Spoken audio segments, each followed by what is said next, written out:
Ladies and gentlemen, let me tell you something. Life will test your worth.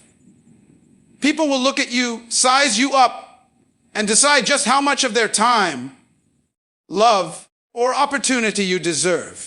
And too often we accept crumbs. Crumbs of attention, crumbs of respect, crumbs of opportunity.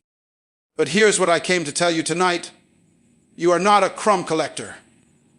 You are the whole loaf. Ladies and gentlemen, let me tell you something powerful today. If you don't know your worth, the world will decide it for you.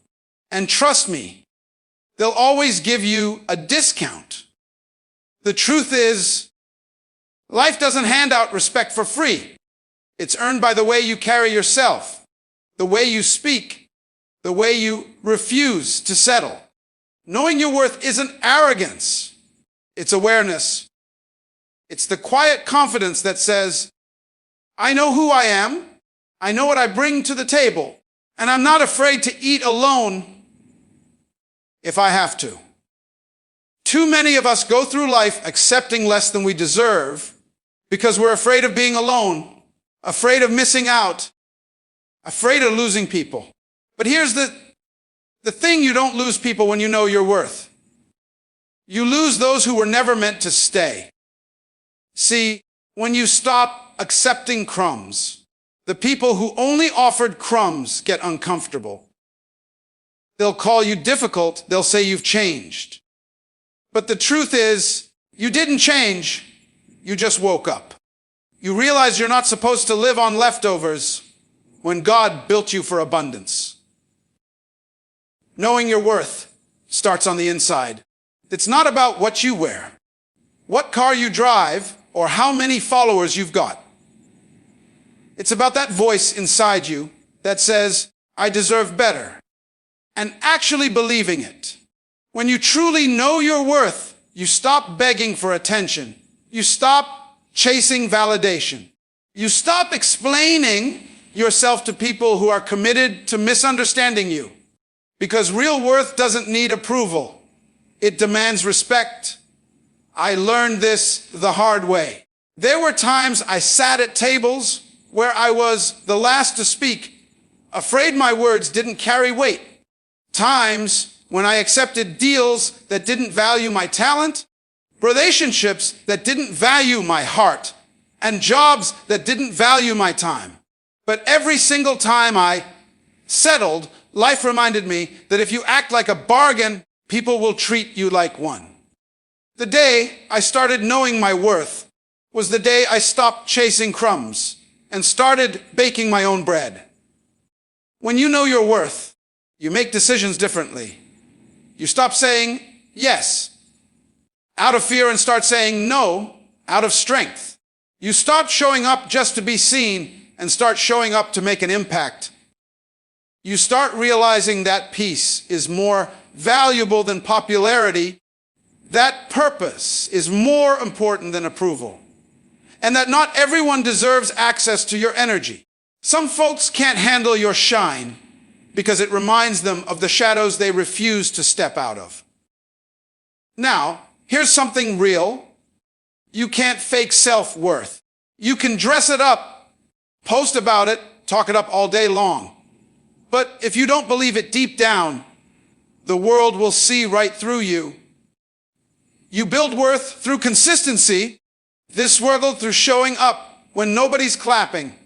Every time you honor your boundaries, every time you choose respect over attention, every time you walk away from something that doesn't serve you, you're teaching yourself what you deserve.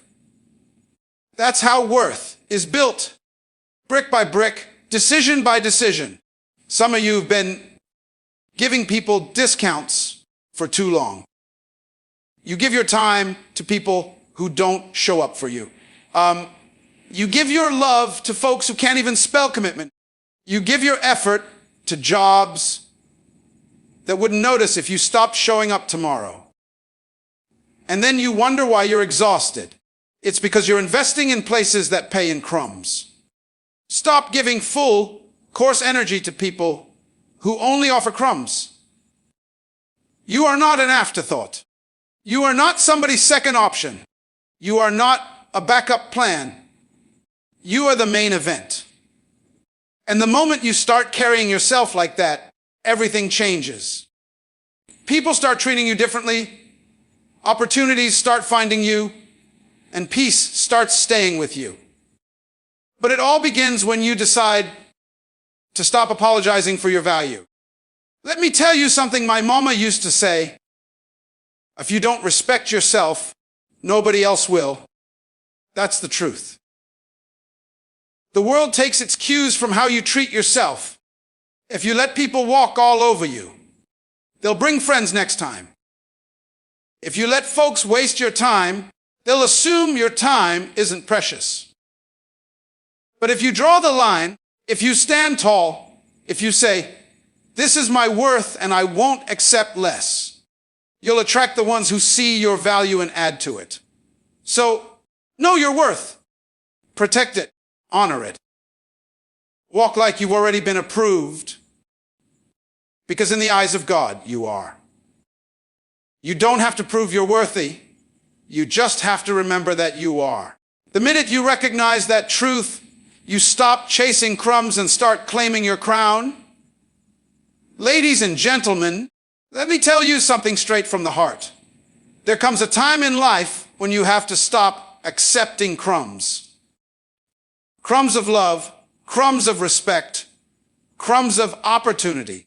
Because when you keep accepting less, you teach people that you're satisfied with less. And that's how you end up living a life smaller than the one you were meant for.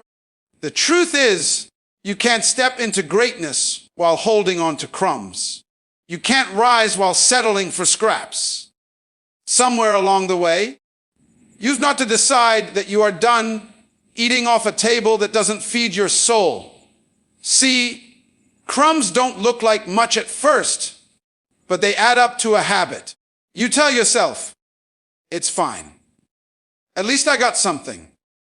But what happens when you keep living on least? At least they noticed me. At least I got invited. At least I'm still working. That least mentality will trap you in mediocrity. It's the language of people who've forgotten their value. When you start believing that crumbs are enough, you stop reaching for the whole loaf.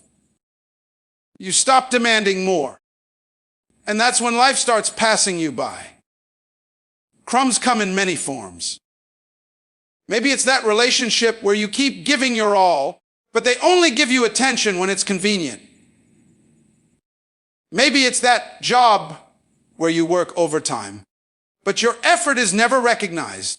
Maybe it's that friendship where you're always there for them, but when you need something, the phone goes silent. That's not partnership. That's crumbs. And the longer you accept it, the more you tell the universe that you don't believe you deserve better. I've been there. I've sat at tables where I had to shrink myself just to fit in. I've smiled through disappointment, telling myself, one day they'll see my worth. But here's what I learned. The people handing you crumbs already see your worth. They just hope you don't, because the moment you realize your power, their control ends. The moment you stand up and say, "This isn't enough," you change the game. The power shifts. You go from waiting to doing the choosing. The thing about crumbs is that they're disguised comfort. They make you think you've got something when really you've got nothing. You hold on because you're afraid of having empty hands. But hear me, some you've got to let your hands be empty so they can be filled with what you actually deserve. As long as your hands are full of crumbs, you'll never be ready to receive the feast that's meant for you. You've got to clear your space, your mind, and your heart to make room for better. Stop accepting crumbs from people who know you deserve the loaf. Stop bending your standards for folks who wouldn't even stretch for you. Stop lowering your price for people who can't afford your value. You have to learn to walk away even when it hurts, because staying for crumbs is more painful in the long run.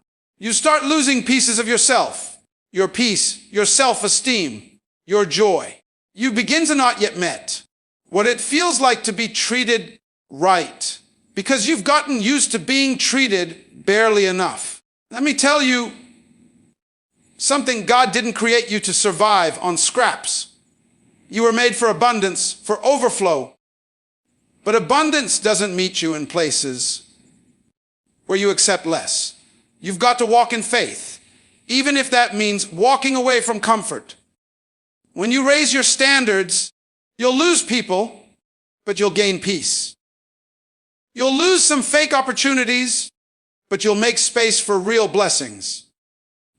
Crumbs keep you comfortable, but they never keep you full. The reason most people accept crumbs is fear. Fear of being alone, fear of starting over, fear of not finding better. But here's the truth: fear will lie to you. It'll whisper, "What if this is the best you'll ever get?" But faith will answer, "What if it's only the beginning?" You've got to trust that walking away from crumbs won't break you. It'll build you. It'll teach you patience. It'll remind you of your value. It'll strengthen your backbone. When you stop accepting crumbs, you start commanding respect. You stop explaining your worth to people who were never meant to see it. You start attracting people, jobs, and opportunities that align with your value. And that's when everything shifts. The energy changes. The blessings flow. The people who once overlooked you start wondering how you got so far ahead. And you can smile knowing that it all began the day you decided you were done settling. The thing is, people only give you what you allow. If you keep letting them offer the bare minimum, that's exactly what you'll get. But if you stand up and say, "I want more, I deserve more, and I'm willing to wait for more," the whole world starts responding differently. You stop chasing, you stop begging, you stop explaining, you simply start being. So, my friends, stop accepting crumbs when the whole loaf is within reach. Stop sitting at tables that make you question your worth.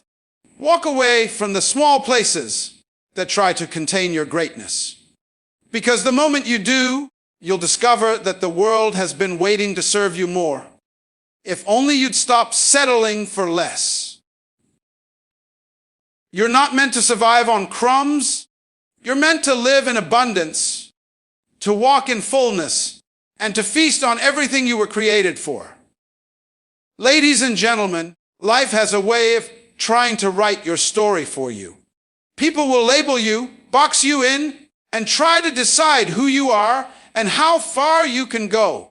They'll measure you by your mistakes, by your past, by your circumstances, or by what they think you're capable of. But here's the truth. You don't have to accept the story they've written. You have the power to flip the script. You can rewrite your narrative at any moment. You can turn what was meant to break you into the very thing that builds you. You can change the direction of your life by changing the story you tell yourself about who you are. Flipping the script means taking back control. It means saying, "I'm not who they said I was. I'm who I decide to be." Too many people live under someone else's definition of them. They live limited because they accepted a small version of themselves handed to them by the world. Somebody told them they'd never make it, and they believed it. Somebody told them they weren't smart enough, and they started doubting themselves. Somebody told them they weren't worthy of love, and they settled for half-hearted affection. But the moment you wake up and realize that you hold the pen, everything changes. You get to decide the ending.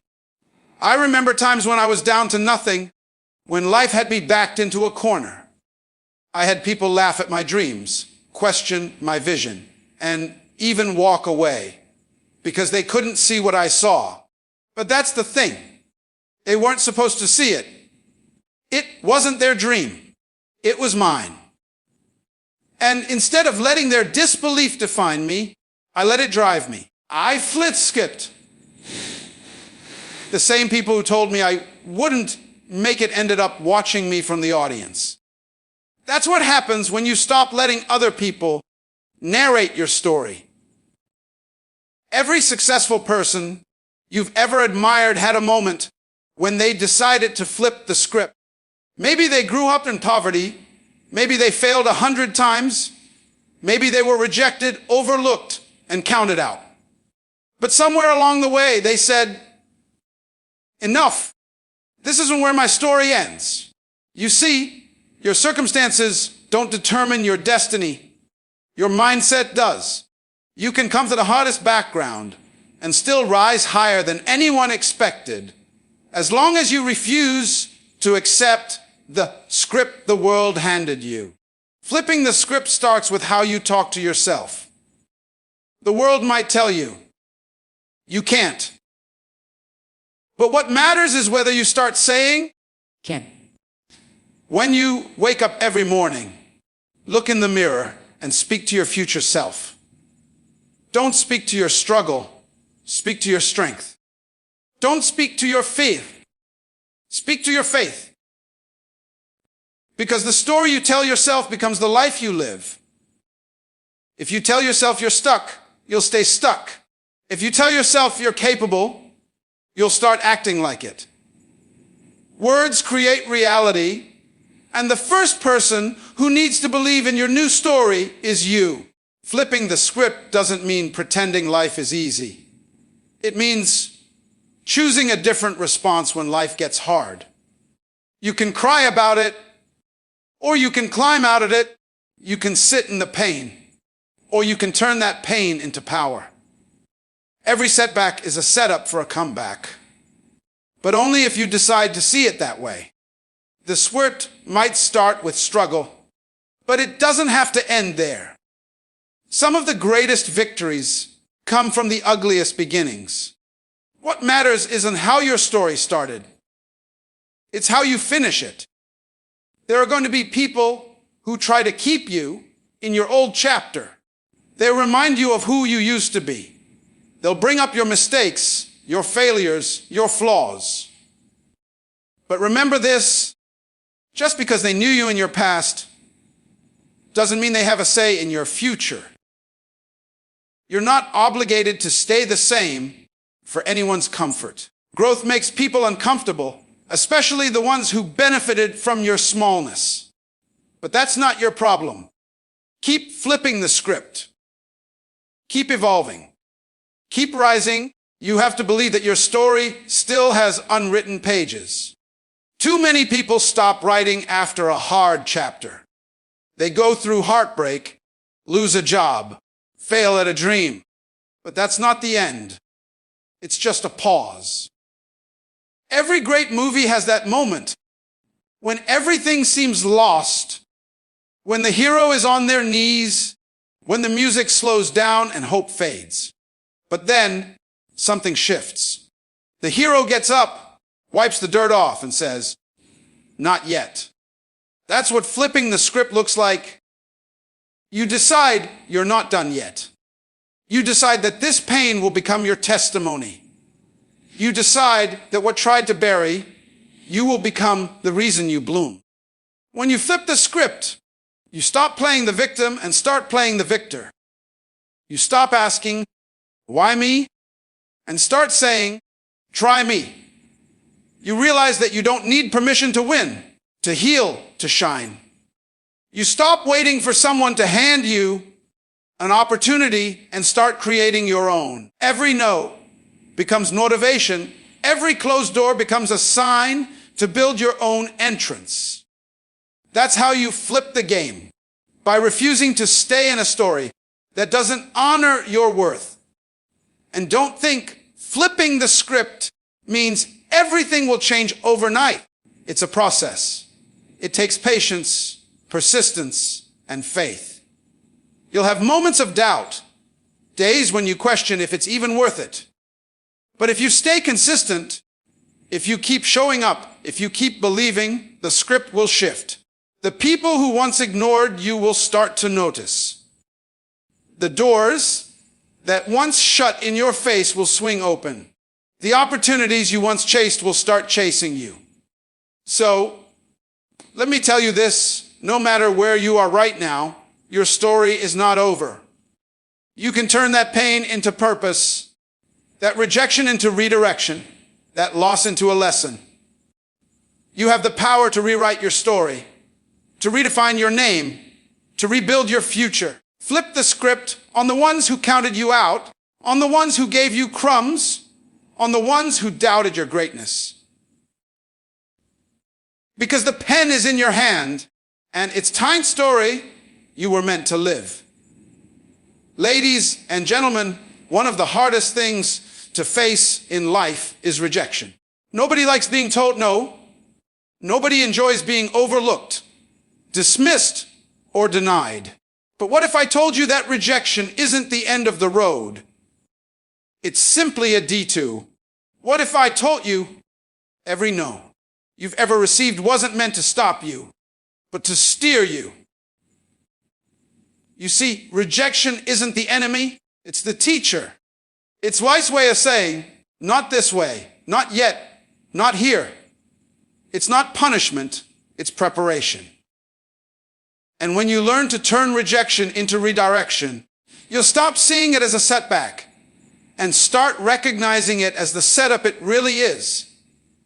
Every person who's ever achieved something great has faced rejection. It's part of the process. It's part of growth. Rejection reveals what's not for you so you can make room for what is. But too many people stop at the no. They take rejection personally. They let it destroy their confidence. They start believing that a closed door means they're not good enough. But the truth is, sometimes God closes doors, you're unworthy. But because that door leads somewhere beneath you, not beyond you. Sometimes the no is there to protect you from settling for less than what you were meant to have. I've had doors slammed in my face. I've been told I wasn't the right fit, not talented enough, not ready. There were moments when I thought the world was against me. But later, looking back, I realized that every rejection was a redirection towards something greater. Had I gotten what I wanted when I wanted it, I would have missed out on what I truly needed. Every no forced me to look within, to adjust my plan, to sharpen my skills, and to prepare for something bigger. Sometimes the delay is the blessing. The problem is, most people let rejection define them instead of refine them. When someone says no, they start thinking something's wrong with them, but rejection doesn't mean you're broken. It means you're being redirected to where your gift will be appreciated. The wrong door closing makes space for the right one to open. You've got to trust that the rejection is not a reflection of your worth, but a redirection of your path. Let me tell you something, rejection can be painful, but pain has purpose. Every rejection comes with a lesson. If you're willing to listen, sometimes it teaches humility, sometimes resilience, sometimes patience. Sometimes it just reminds you that you were playing too small, because rejection has a funny way of pushing you out of your comfort zone and forcing you to grow. When you learn to see it not as the end, but as a beginning, you start to realize that rejection isn't a loss, it's guidance. It's a message from life saying, you're meant for something else. The truth is, most people don't fail because of rejection. They fail because they stop trying after being rejected. They give up too soon. They start doubting their purpose. But the successful ones, the strong ones, the faithful ones, they take rejection as redirection. They use every no as motivation to improve, to work harder, to grow stronger. They know that rejection is not a dead end. It's a U-turn. You were heading down one path, and now life is saying, take another road. Think about it. How many times have you looked back and thanked God for not giving you what you once thought you wanted? That job you didn't get, that person who walked away, that opportunity that fell through. They hurt back then, but now you can see why they didn't work out. Because sometimes the things you thought you needed would have held you back. Sometimes the door you were trying to fork